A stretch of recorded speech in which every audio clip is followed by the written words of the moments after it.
Dear children, നമ്മൾ ഈ വീഡിയോയ്ക്കകത്ത് beyond ഫോഴ്സിൻ്റെ മൊത്തത്തിലൊരു റിവിഷൻ നടത്തുകയാണ്. ആദ്യം ഒരു ഫ്ലൂയിഡിലിരിക്കുന്ന ഒബ്ജക്റ്റിൽ രണ്ട് ഫോഴ്സുകൾ ആക്ട് ചെയ്യുന്നുണ്ട്. There are two forces acting on an object in a fluid.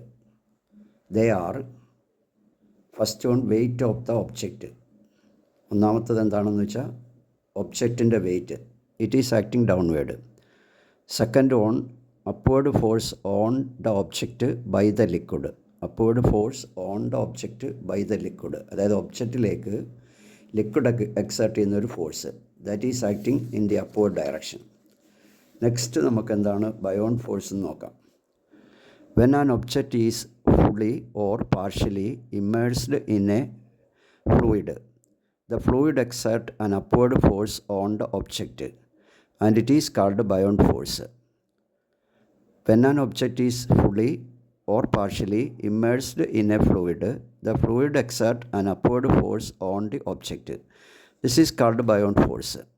അതായത് ഒരു ഒബ്ജക്റ്റ് ഒരു ഫ്ലൂയിഡിലേക്ക് കംപ്ലീറ്റ് ആയിട്ടോ പാർഷ്യലായിട്ടോ ഇമ്മേഴ്സ് ചെയ്യുമ്പോൾ ആ ഒബ്ജക്റ്റിലേക്ക് ഫ്ലൂയിഡ് ഒരു ഫോഴ്സ് കൊടുക്കുന്നുണ്ട്, അപ്വേർഡ് ഡയറക്ഷൻ. അപ്വേർഡ് ഡയറക്ഷനിലാണ് ആ ഫോഴ്സ് വരുന്നത്. അതിനെയാണ് ബയോണ്ട് ഫോഴ്സ് എന്ന് പറയുന്നത്.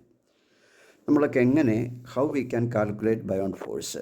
ബയോണ്ട് ഫോഴ്സ് നമുക്ക് എങ്ങനെ കാൽക്കുലേറ്റ് ചെയ്യാം, അല്ലെ ഫൈൻഡ് ഔട്ട് ചെയ്യാം, അല്ലെ മെഷർ ചെയ്യാം.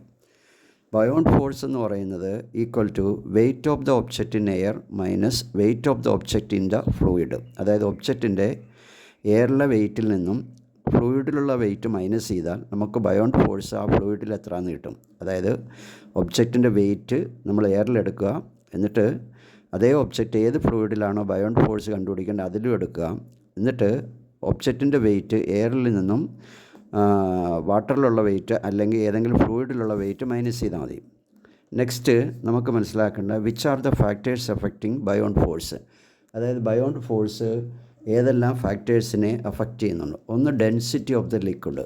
ഒന്നാമത്തേത് ലിക്വിഡിൻ്റെ ഡെൻസിറ്റി കൂടിയാൽ ബയോണ്ട് ഫോഴ്സും കൂടും. Second on volume of the object. അതായത് ഒബ്ജക്റ്റിൻ്റെ വോളിയം കൂടുന്നതിനനുസരിച്ച് ബയോണ്ട് ഫോഴ്സും കൂടുന്നുണ്ട്. നമുക്കിനി അടുത്തത് ആർക്കിമിഡീസിൻ്റെ പ്രിൻസിപ്പിൾ എന്താണെന്ന് നോക്കാം. ആർക്കിമിഡീസിൻ്റെ principle: when an object is completely or partially immersed in a fluid, the buoyant force acting on the object is equal to the weight of the fluid displaced by it. Once again, when an object is completely or partially immersed in a fluid, the buoyant force acting on the object is equal to the weight of the fluid displaced by it. അതായത് ഒബ്ജക്റ്റിനെ നമ്മൾ complete ആയിട്ടോ പാർഷ്യലായിട്ടോ ഒരു ഫ്ലൂയിഡിൽ immerse ചെയ്യുമ്പോൾ അതിനകത്ത് act ചെയ്യുന്ന beyond force എന്ന് പറയുന്നത് ആ ഒബ്ജക്റ്റ് ഡിസ്പ്ലേസ് ചെയ്യുന്ന ലിക്വിഡിൻ്റെ വെയ്റ്റിന് ഈക്വൽ ആയിരിക്കും. അതുകൊണ്ട് buoyant force equal to weight of the fluid displaced എന്ന് നമുക്ക് എടുക്കാൻ പറ്റും. Next, principle of flotation. When an object floats on a fluid, weight of the object and the weight of the fluid displaced are equal. Once again, when an object floats on a fluid, the weight of the object and the weight of the fluid displaced are equal. അതായത് ഒരു object ഒരു ഫ്ലൂയിഡിൽ float ചെയ്യുമ്പോൾ ആ ഒബ്ജക്റ്റിൻ്റെ വെയ്റ്റും അത് displace ചെയ്യുന്ന ലിക്വിഡിൻ്റെ weight equal ആയിരിക്കും. അതായത് ഒരു ഒബ്ജക്റ്റ് ഒരു ഫ്ലൂയിഡിൽ ഫ്ലോട്ട് ചെയ്യുമ്പോൾ ആ ഒബ്ജക്റ്റിൻ്റെ വെയ്റ്റ് എത്രയാണോ അത്രയും തന്നെ വെയ്റ്റിന് ഈക്വലായ ഫ്ലൂയിഡിനെ അത് ഡിസ്പ്ലേസ് ചെയ്യും. That is weight of the object equal to weight of the fluid displaced. ഒരു ഒബ്ജക്റ്റ് ഫ്ലോട്ട് ചെയ്യുമ്പോൾ ആ ഒബ്ജക്റ്റിൻ്റെ വെയ്റ്റ് 0 ആയിരിക്കും. When an object floats its weight becomes 0. ഇനി നമുക്ക് എന്താണ് റിലേറ്റീവ് ഡെൻസിറ്റി എന്ന് നോക്കാം.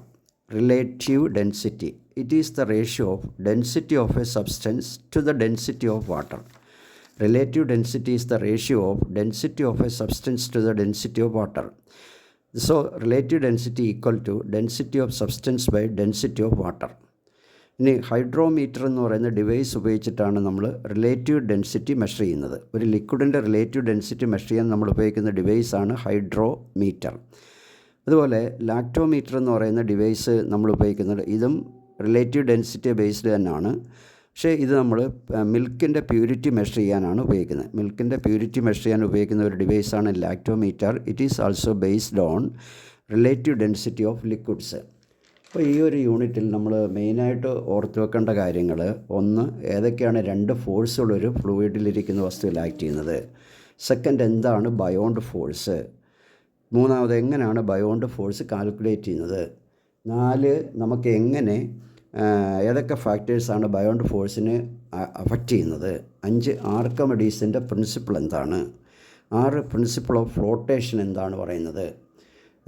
അടുത്തത് എന്താണ് റിലേറ്റീവ് ഡെൻസിറ്റി. പിന്നെ അതുപോലെ ഹൈഡ്രോമീറ്റർ, ലാക്ടോമീറ്റർ ഇവ എന്തിനു വേണ്ടിയാണ് നമ്മൾ യൂസ് ചെയ്യുന്നത്. ഇത്രയും കാര്യങ്ങളാണ് നിങ്ങൾ മൊത്തത്തിൽ ഈ ഒരു യൂണിറ്റിനകത്ത് ഓർത്ത് വെക്കേണ്ട കാര്യങ്ങൾ. ഓക്കെ.